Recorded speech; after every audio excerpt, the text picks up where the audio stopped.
উপদেষ্টা বাংলাদেশের সকল ব্যান্ড এবং রক মিউজিশিয়ানদের সেলিব্রিটি যারা উপস্থিত আছেন তারা পরিচয় দিবেন। আপনারা সবাইকেই চিনেন। আমাদের মাঝে উপস্থিত আছেন বাংলাদেশ শিল্পকলা একাডেমির সকল পরিচালকবৃন্দ, সকল উপপরিচালকবৃন্দ, আপনাদেরকে সকলকে স্বাগত জানাচ্ছি। এবং আমি আজকের ফ্লোর মাননীয় উপদেষ্টা মহোদয়ের নির্দেশক্রমে এবং সম্মতিক্রমে আমি সকলকে আমাদের যারা মিউজিশিয়ান তারা একটু পরিচয় দেওয়ার জন্য, আপনারা সবাই ছিলেন, একটু পরিচয় দিবেন। তারপর আমাদের মাননীয় উপদেষ্টা একটু স্বাগত বক্তব্য দিবেন, দেওয়ার পর আমরা পরবর্তী পর্যায়ে চলে যাব। সকলকে ধন্যবাদ। এবং আপনারা যে উপস্থিত হয়েছেন আপনাদের বিশাল উপস্থিতি, আপনাদেরকে কৃতজ্ঞতা আমি জানাচ্ছি বাংলাদেশ শিল্পকলা একাডেমির পক্ষ থেকে।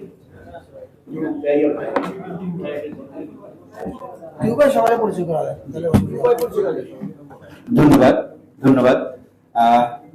আমি শেখ মনিরুল আলম টিপু, আমি ওয়ারফেজ ব্যান্ডের পক্ষ থেকে এসেছি। আমি সবার পরিচয় করে দিচ্ছি। ফয়সাল আছে আর্টসেল ব্যান্ডের পক্ষ থেকে, সঞ্জয় সোয়াদনাসের বাবু আছে, বাবু ভাই আছেন ফিডব্যাক ব্যান্ডের পক্ষ থেকে, ইমন আছে স্টোন ফ্রি ব্যান্ডের পক্ষ থেকে, অপু আছে দি ট্র্যাপ ব্যান্ডের পক্ষ থেকে, সুমি আছে ব্যান্ড লালন ব্যান্ডের পক্ষ থেকে, ফয়সাল আছে অ্যাভয়েড রাফা ব্যান্ডের পক্ষ থেকে, তন্ময় আছে ভাইকিংস ব্যান্ডের পক্ষ থেকে, তোমার ব্যান্ড হ্যাঁ ইমোশনের পক্ষ থেকে আছে এখানে সদস্য, হ্যাঁ রাঙামাটি থেকে পিঙ্কি আছে এফ মাইনর, আর শাহান আছে দলছুট ব্যান্ডের পক্ষ থেকে। কাউকে বাদ দিলাম?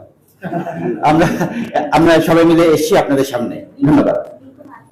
লিঙ্কন আছে আর্টসেলের অন দা ওয়ে।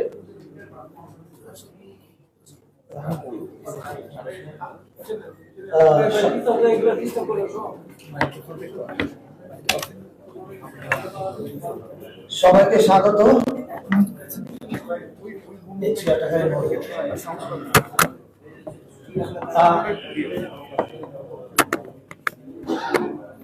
আসলে আমি খুব বেশি কথা বলবো না, কারণ আজকে আপনারা জানেন যে দুপুর 2টায় আমাদের একটা প্রেস কনফারেন্স আছে ফরেন সার্ভিস একাডেমিতে। সেখানে এই সংক্রান্ত এবং নববর্ষের পুরো প্রোগ্রামের তালিকাটা আপনারা পাবেন। তবে আজকে যেমন শিল্পকলা একাডেমির অ্যাক্টিং ডিজি ওয়ারেস সাহেব বলবেন যে চৈত্র সংক্রান্তিতে একটা কনসার্ট হবে, তো সেই কনসার্টের লাইন আপ ডিটেলও আসলে আজকে আমরা এখানে বলবো না, দুপুর 2টাতে বলবো। কিন্তু তাহলে আমরা আজকে এখানে কেন এসেছি? আজকে আমরা এখানে এসেছি একটা বিশেষ প্রসঙ্গে আলোচনা করতে, যে প্রসঙ্গটা টিপু ভাই মূলত কথা বলবেন। টিপু ভাই কথা বলার পরে যদি কোনো প্রশ্ন থাকে আপনাদের, সেটা আমি আলোচনা করবো। টিপু ভাই, ওভার টু ইউ। ধন্যবাদ ধন্যবাদ ধন্যবাদ। আসলে আমরা এখানে এসেছি বাংলাদেশ ব্যান্ড মিউজিশিয়ানদের পক্ষ থেকে। আপনারা জানেন যে বাংলাদেশে বর্ষবরণ হয়, চৈত্র সংক্রান্তি হয়, এই অনুষ্ঠানগুলাই আমরা সাধারণত অংশগ্রহণ করি না। বাট এইবারের প্রথমবারের মতো বাংলাদেশ শিল্পকলা একাডেমি এবং সাংস্কৃতিক মন্ত্রণালয় আমাদের ব্যান্ড মিউজিশিয়ানদেরকে আমন্ত্রণ জানিয়েছে এই অনুষ্ঠানে সরাসরিভাবে সম্পৃক্ত হওয়ার জন্য। এই জন্য আমরা অনেক কৃতজ্ঞতা প্রকাশ করছি আপনাদের কাছে। আর সেই সাথে আসলে আপনারা জানেন পৃথিবীতে অস্থিরতা বিরাজ করছে এবং পৃথিবীর একটা দেশের উপর অনেক বর্বর আচরণ হচ্ছে, অনেক সাধারণ মানুষ মৃত্যুবরণ করছে, যেটা আসলেই কাম্য না। আমরা সবাই পৃথিবীতে শান্তি চাই, শান্তিময় একটা পৃথিবী চাই, সেটাই আমাদের বার্তা। এবং সেই জন্যই আমরা চৈত্র সংক্রান্তিতে এবং পহেলা বৈশাখে আমরা কিছু অ্যাক্টিভিটিস করতে চাই। সেই অ্যাক্টিভিটিসের জন্য আমাদের এখানে যারা আছে, সেই সাথে আরো বাংলাদেশের যারা ব্যান্ড মিউজিশিয়ানস আছে এবং আমাদের ফ্রেন্ডরা আছে, ভক্ত শ্রোতারা আছে, পহেলা বৈশাখে যে র্যালি হবে সেখানে আমরা সবাইকে নিয়ে আসলে পহেলা বৈশাখ উদযাপন, সেই সাথে পৃথিবী যেন শান্তিময় হয়ে ওঠে, সেই জন্য আমরা একসাথে গান গাবো। এবং সেই গানটা হচ্ছে From the river to the sea, Palestine will be free. এবং আমরা আশা করছি 200-র অধিক মিউজিশিয়ান সেখানে যোগ দিবেন এই শোভাযাত্রায়। এবং পাশাপাশি যারা শুনছেন মানে টিপু ভাইরা বা বাম্বা এবং ব্যান্ড মিউজিশিয়ানরা, তারা তো তাদের মতো করে মিউজিশিয়ানদের সঙ্গে যোগাযোগ করছেন, তাদেরকে আসতে বলবেন। এবং একই সঙ্গে আমরা আহ্বানটা জানাতে চাই, আমি নিশ্চিত ঢাকা এবং এর আশেপাশে প্রচুর মিউজিশিয়ান আছে, ইয়াং মিউজিশিয়ানস, গিটার বাজায়, রিদম প্লে করে। তাদের সবার প্রতি আহ্বান, আপনারা আপনাদের গিটারটা নিয়ে চলে আসেন শোভাযাত্রায়, and also bring a Palestinian flag with you। এবং প্রত্যেকেই আমরা জয়েন করব এবং এই শোভাযাত্রার মধ্যে এই যে from the river to the sea, প্যালেস্টাইনের জন্য যে গান, এই গান এবং এই শোভাযাত্রাটা আমি মনে করি যে একটা গুরুত্বপূর্ণ সংযোজন এবারের শোভাযাত্রায়। আমি বাংলাদেশের রক মিউজিশিয়ান যারা আছেন তাদেরকে ধন্যবাদ জানাই, কারণ আমি বিশ্বাস করি এই কাজ বাংলাদেশের রক মিউজিশিয়ানরা ছাড়া আর কারো পক্ষে এই অবস্থান নেওয়াটা সম্ভব হতো না। এন্ড কুডোস টু দেম যে তারা ডিসাইড করেছেন যে তারা এই কাজটা করবেন। I thank everyone. এবং অ্যাজ আই সেড, যারা শুনছেন তাদের সবার প্রতি আহ্বান জানাই, ঢাকায় এবং ঢাকার আশেপাশে যত ইয়াং মিউজিশিয়ানস আছেন, come up with your guitar and a Palestinian flag and join শোভাযাত্রা। Thank you. এবং আপনাদের কোনো প্রশ্ন থাকলে করতে পারেন ওনাদেরকে, আমাদেরকে যাকে প্রশ্ন করতে চান। আমার প্রশ্ন, আমার খালেদ চৌধুরী এই যে আমাদের যে শোভাযাত্রা এবং যে নতুন ধারায় যে একটা প্রতিবাদ, ঠিক আছে, এই প্রতিবাদটা আমরা তো বাংলাদেশে আছি এবং আমাদের সারা বিশ্বেও বাংলাদেশি অনেক আছে, তো এইটা কি শুধু এই ইসের জন্য একটা দিন বিশেষ হবে নাকি সবসময়ের জন্য একটা আমাদের এই ক্যাম্পেইনটা অব্যাহত থাকতে পারে বলে আপনারা মনে করেন? এবং ইয়াং, আপনারা তো সিনিয়র, অনেক ইয়াং যারা নতুন আছে তাদের মধ্যে এটা ছড়িয়ে দেওয়ার, আপনাদের নতুন যারা শিল্পী আছে তাদের মধ্যে ছড়িয়ে দেওয়ার চিন্তা ভাবনা আছে? ধন্যবাদ। বেসিক্যালি এটা প্রতিবাদ না, এটা আমরা আহ্বান করছি শান্তির জন্য। সব সময় পৃথিবী যেন শান্তিময় হয়ে উঠুক সবসময়ের জন্য, সেটা আমরা চাই। সেজন্যই আসলে এই ব্যতিক্রম ভাবে আমরা এই র্যালিটা করতে যাচ্ছি। এবং স্যার বললেন যে এই প্রেস কনফারেন্সের মাধ্যমে তাছাড়া আমরাও যোগাযোগ করছি সবার সাথে, যত ব্যান্ড মিউজিশিয়ানস আছে এবং আমাদের ভক্ত শ্রোতারা আছেন, সবাই যেন আমাদের সাথে সম্পৃক্ত হয়, দেশে এবং দেশের বাইরে। এবং আমি জানি বাংলাদেশের বাইরে অনেক শিল্পী আছে, ভক্ত আছে, তারাও দেশ নিয়ে অনেক চিন্তা ভাবনা করেন দেশের মঙ্গলের জন্য, এবং তারাও আশা করি আমাদের সাথে সম্পৃক্ত হবেন। আমি অপরভাবে দৈনিক যুগান্তরে কাজ করি। টিউবের কাছে আমার প্রশ্ন, কিভাবে র্যালিটা শুরু হবে কখন এবং এটা কিভাবে এগিয়ে যাবে, র্যালিটা কটা পর্যন্ত চলবে, বা এই পুরো ফেটটা যদি একটু বলতেন তাহলে আমার মনে হয় যে সবার জন্য একটু বুঝতে সুবিধা হতো। র্যালি কখন শুরু হবে, কোন রুটে যাবে, এটা ঢাকা বিশ্ববিদ্যালয় আগামীকাল প্রেস কনফারেন্স করে জানাবে। Any more question? আসলে সংস্কৃতি মন্ত্রণালয় যতগুলো প্রোগ্রাম করে কিন্তু আলোচিত প্রোগ্রাম শুরু থেকে, তো সেই ক্ষেত্রে পয়লা বৈশাখ এটা সবারই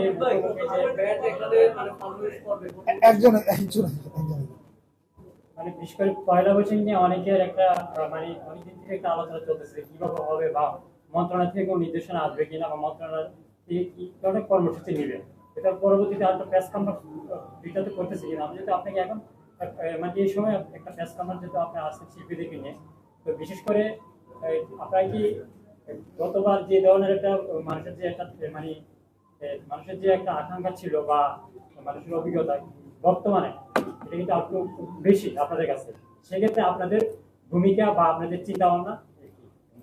আচ্ছা, ধন্যবাদ। যেটা আমি বললাম একটু আগে, আমাদের কর্মসূচি কি এটা আজকে দুপুর 2টায় যে প্রেস কনফারেন্স সেখানে জানানো হবে। আর আপনি যে বলেছেন যে আমাদের কাজগুলো আলোচিত হচ্ছে, যদি আলোচিত হয় ধন্যবাদ, কিন্তু আসলে আমাদের উদ্দেশ্যটা যদি আপনারা খেয়াল করেন, আলোচিত হওয়া বা না হওয়া এটা আমাদের মূল ফোকাস না। আমাদের মূল ফোকাসটা দুইটা, একটা হচ্ছে কালচারাল হিলিং। এই জাতির অন্তরে গভীর ক্ষত হয়েছে কালচারাল বিভাজন এবং ফ্যাসিবাদের ফলে, এটা কালচারালি হিল করা আমাদের জন্য খুব জরুরি। এবং দ্বিতীয় একটা কাজ হচ্ছে কালচারাল ইনক্লুসিভনেস।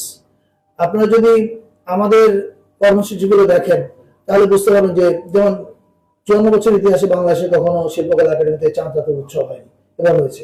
সামনে সারা দেশের সবগুলো শিল্পকলা একাডেমিতে হবে।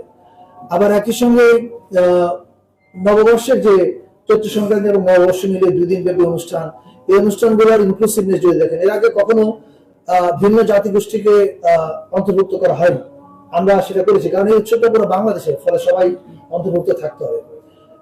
পাশাপাশি আমরা ছোট কাজ করার চেষ্টা করছি, যেমন ধরা যাক কিছুদিন আগে আপনারা চিফ অ্যাডভাইজার স্যারের পেজ থেকে একটা ঈদের ভিডিও শেয়ার হয়েছে, পোস্ট হয়েছে, আপনারা দেখেছেন বোধহয়। সাধারণত ঈদের ভিডিওতে যে জিনিসটা করা হয়, আমরা তার বাইরে কি করার চেষ্টা করেছি, আমরা চেষ্টা করেছি যে রোহিঙ্গা পপুলেশন যাদেরকে আমরা মেহমান বলেছি ওই পোস্টে 12 লাখের মতো আমাদের দেশে আছে, এবং আমরা যখন উৎসব করছি আমরা যেন তাদেরকে ভুলে না যাই যে 12 লাখ মানুষ নিজের দেশে ফিরে ঈদ করার অপেক্ষায় আছে। এই যে এটা আমি মনে করি আমাদের সংস্কৃতি, মানে আপনি কি, আপনি অন্যের জন্য কি ফিল করেন, এটা কিন্তু বলে দেয় আপনার সংস্কৃতিটা কি। এই যে আমরা ওদের কথা ফিল করছি, এটা বলে দিচ্ছে আমাদের সংস্কৃতিটা কি। একই সঙ্গে আপনি প্যালেস্টাইনে যা হচ্ছে, এই মুহূর্তে দাঁড়িয়ে আমরা যদি নববর্ষে শুধুমাত্র আমাদের দেশের শুভকামনা করি, তাহলে এর চাইতে স্বার্থপর আর কিছু হতে পারে না। ফলে এই নববর্ষে আপনাকে বা আমাদেরকে প্যালেস্টাইনে যে ঘটনাটা ঘটছে তার প্রতিবাদ করে প্যালেস্টাইনের যেন শান্তি ফিরে আসে, এই কামনাটাও আমাদের করতে হবে, তাহলেই বোঝা হবে যে আমরা অন্যের জন্য ভাবছি। সো আই থিঙ্ক এটা একটা আমাদের সংস্কৃতিটা কি, এটা এক ধরনের স্টেটমেন্ট হবে। I hope I could answer you. Thank you.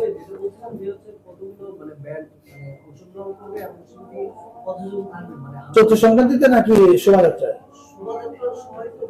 না, শোভাযাত্রা তো হচ্ছে আমরা টার্গেট করছি 200 মিউজিশিয়ান জয়েন করবেন। এটা আমি নিশ্চিত এই আহ্বান শোনার পরে ঢাকা এবং আশেপাশের অনেক ইয়াং মিউজিশিয়ানস আছে, তারা নিজ উদ্যোগে জয়েন করবেন একটা প্যালেস্টাইন ফ্ল্যাগ এবং একটা গিটার নিয়ে বা তালের যন্ত্র নিয়ে। আমরা তো চাই এটা 500 ছাড়িয়ে যাক ওদের অংশগ্রহণ মিউজিশিয়ানদের। আর চৈত্র সংক্রান্তির কনসার্ট লাইন আপ যদি বলেন, এটা আমরা আজকে দুপুরবেলা ফরেন সার্ভিস একাডেমিতে জানানো হবে।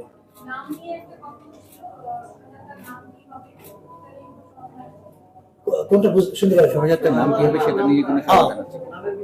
এটা ঢাকা বিশ্ববিদ্যালয় 10 তারিখে প্রেস কনফারেন্স করে জানাবে। আগে যেমন একটা 5টা 6টার ভিতরে শেষ করে দিতে হবে, ইভেন্ট কি থাকবে, মানুষের চায় যে 8টা 9টা পর্যন্ত আমি থাকবো। এটা নির্ভর করছে কোন জেলায়। যেমন উৎসব কিন্তু এবার সারা বাংলাদেশে হচ্ছে এবং প্রত্যেকটা জায়গায় আগের চেয়ে বড় এবং দ্বিগুণ স্কেলে হচ্ছে। এখন ওই জেলা প্রশাসক এবং পুলিশ সুপার ঠিক করবেন যে কোনটা তাদের জন্য আইডিয়াল। আমরা যেমন ঢাকার ক্ষেত্রে বলতে পারি চৈত্র সংক্রান্তি কনসার্ট রাত 9টা পর্যন্ত চলবে। এছাড়া 14 তারিখে কিছু প্রোগ্রাম আছে যেগুলো 9টা পর্যন্ত যাবে, যেটা আপনারা দুপুর 2টায় ডিটেইল জানতে পারবেন। এই যে কনসার্টটা হচ্ছে, এত বড় একটা প্রোগ্রাম হচ্ছে, এটা কি গণমাধ্যমে কি ধরনের ভূমিকা রাখবে? সেটা কি গানগুলো স্টলে যাবে কিনা বা কোনো মেসেজ যাবে কিনা, এবং এই ব্যাপারে গণমাধ্যমগুলোর ভূমিকাটা কি, এই বিষয়ে যদি কিছু বলতেন। আমি নিশ্চিত আমাদের অনেকগুলো অনুষ্ঠানই বিটিভি সরাসরি সম্প্রচার করবে এবং বিটিভির কাছ থেকে ফিড নিয়ে অনেক বেসরকারি চ্যানেলও সম্প্রচার করবে বলে আমি আশা করি। এবং আমরা এই বিষয়ে সকল টিভি চ্যানেলের সহযোগিতা চাই। বাংলাদেশ মানে দেশ স্বাধীন হওয়ার 54 বছর পরে একটা সত্যিকারের অন্তর্ভুক্তিমূলক উৎসব করছে, যেখানে সব জাতিগোষ্ঠী এক হচ্ছে।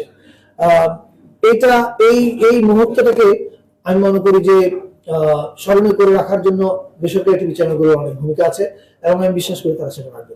হ্যাঁ, একটু কথা ছিল, সেটা হচ্ছে যে কপিরাইটের একটা বিষয় আছে। যদি বিটিভি যদি একা করে, যদি আমরা ওখান থেকে নিই, তখন তো তারা দিয়ে রাখতে হবে আমাদের জন্য সমস্যা। এটা বিটিভির সঙ্গে আপনাদের কথা বলতে হবে। সেটা যদি আপনারা যদি একটু বলে দেন তাহলে সুবিধা হয়।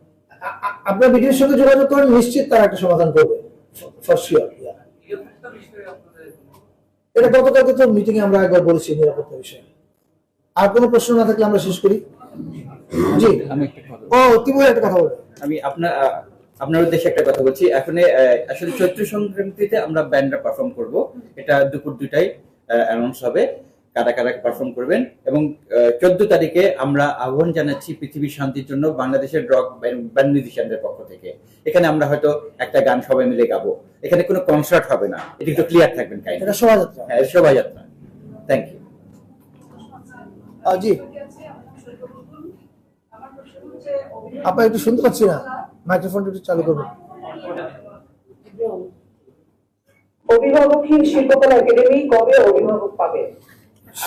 আপনার পরিকল্পনা কি? আর একটা প্রশ্ন হচ্ছে, মঙ্গল শোভাযাত্রা এবার বিশেষ কোনো দিক আছে কিনা?